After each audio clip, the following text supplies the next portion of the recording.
ala Sayyidina Muhammad. Sebab tu Nabi SAW sebut salli ala Sayyidina Muhammad. Sebab tu kalau seseorang itu banyak harta, salli ala Sayyidina Muhammad, banyak kuasa dia, belum tentu dia berasa cukup. Kata Nabi SAW, salli ala Sayyidina Muhammad, ma dhi'bani ja'inani ursila fi ghanmin bi afsada laha min hirsil mar'i 'alal mali wa syarafi li dinihi. Salli ala Sayyidina Muhammad. Tidak ada 2 ekor serigala yang dilepas pada kambing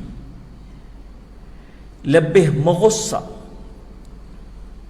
salli ala Sayyidina Muhammad, baginya terhadap agamanya daripada sifat tamak seseorang terhadap harta dan kemuliaan. Hadis seperti ini sebab apa?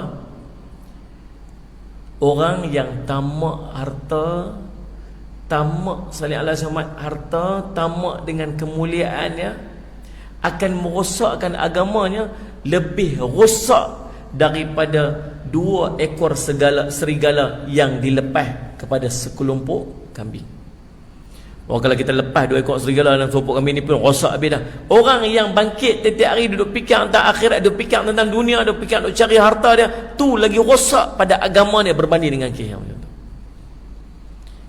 Ibn Hajar Al-Asqalani sebut, orang yang disifati dengan kaya hati adalah orang yang selalu merasa qanaah, merasa puas dengan rezeki yang Allah beri. Dia tidak begitu tamak untuk menambahnya tanpa apa-apa keperluan. Dia pun tidak seperti orang yang tidak pernah letih untuk mencarinya. Dia tak pernah meminta-minta dengan bersumpah untuk menambah hartanya. Bahkan apa yang terjadi padanya ialah dia selalu redha dengan pemberian Allah yang maha adil padanya. Inilah orang yang kaya selama-lamanya. Tahu tak rasa qanaah ni Allah bagi? Allah masuk dalam hati kita. Dia rasa lagu mana? Rasa cukup je dengan apa yang dia. Dia rasa cukup je. Dia tak ada apa dia nak komplain. Tak ada apa. Nak komplain apa? Cukup aja. Allahumma salli ala Sayyidina Muhammad. Tuan-tuan, Allahumma salli ala Sayyidina Muhammad. Ulama sebut salli ala Sayyidina Muhammad dalam kitab Tanbihul Ghafilin. Ini buat catatan elok. Buat catatan elok. Ulama sebut salli ala Sayyidina Muhammad, 3 perkara yang tak perlu duk fikir sangat. Ni salli sama orang mabuk ni pesan. Ulama pesan 3 perkara yang tak ada fikir sangat-sangat lah. Fikir benda lagi 3 benda tak ada fikir sangat. Nombor 1, jangan duk fikir sangat tentang miskin. Dia akan menyebabkan kamu jadi risau dan tambah rakus. Miskin segi miskin segi tak ada duit segi tak ada apa segi ni kalau tu segi ni jadi miskin segi tak ada apa segi hilang duit. Dia duk fikir yang tu, apa akan jadi kat dia? Dia akan jadi risau tak berhenti-berhenti. Bila dia risau dia buat apa? Dia duk kalut cari pula, jadi rakus pula kat dia. Sampai ke tahap dia buat apa tuan-tuan? Dia buat benda yang melanggar dengan syariat. Salli ala Sayyidina Muhammad. Itu anak saya accident. Dia duduk universiti, nak pergi kedai, naik motor dengan kawan dia, tumpang belakang kawan dia, budak anak perempuan lah, kawan dia tu pun perempuan.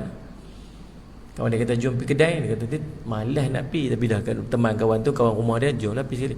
Elok lintas jalan dia, motor main, dia lintas jalan, motor main tepi, pum langgar betul-betul, langgar tambah dia, patah paha. Bila patah paha ni, kemalangan ni tuan-tuan, dia pula telefon saya, ayah dia accident ni. Allah, kita dengar anak kita telefon beritahu kita accident ni, kita macam mana? Lepas tu duduk mana ni? Kita ingat duduk hospital lah. Ni masih duduk di atas jalan lagi. Ni dia tak boleh angkat kaki ni, tak boleh angkat kaki. Allah, kita dia kata susah hatilah subhanallah, cuma start kereta terpa pin sampai Kuala Kangsar mana apa. Saya cuma pergi urus dia masuk hospital apa semua. Patah paha.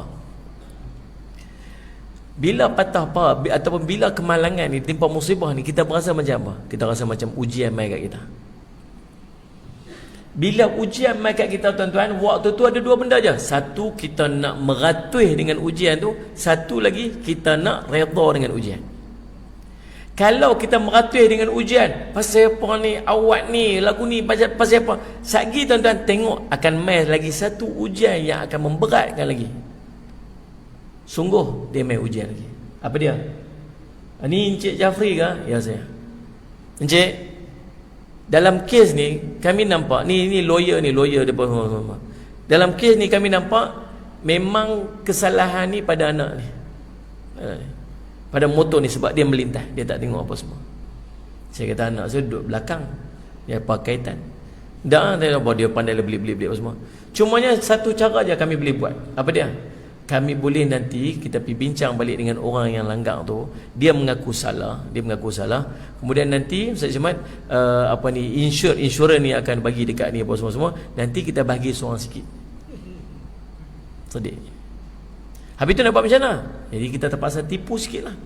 Kita buat laporan, kita buat, dia panggil apa, buat laporan yang buat statement yang macam tu, kita tipu sikit. Kemudian nanti kat mahkamah pun tak apa, jangan risau, kat mahkamah kita sebut macam ni apa semua. Nanti mahkamah akan buat usaha semua. Cerita ni macam mana? Boleh dapat duit. Kita kira-kira boleh dapat lah, paling tidak 30,000. 30,000 lah. Tapi kena buat apa? Tapi kena tipu sikit lah. Saya minta maaf lah, nak kena tipu untuk dapat 30,000 tu hukumnya haram, dosa. Kalau saya dapat 30,000 tu pun benda tu tak berkat untuk saya. Silap-silap saya dapat rosak lagi banyak daripada 30,000 ni. Kita yang reti fikir. Cuba tuan-tuan fikir orang yang dah lah aku susah ni, betul juga lah.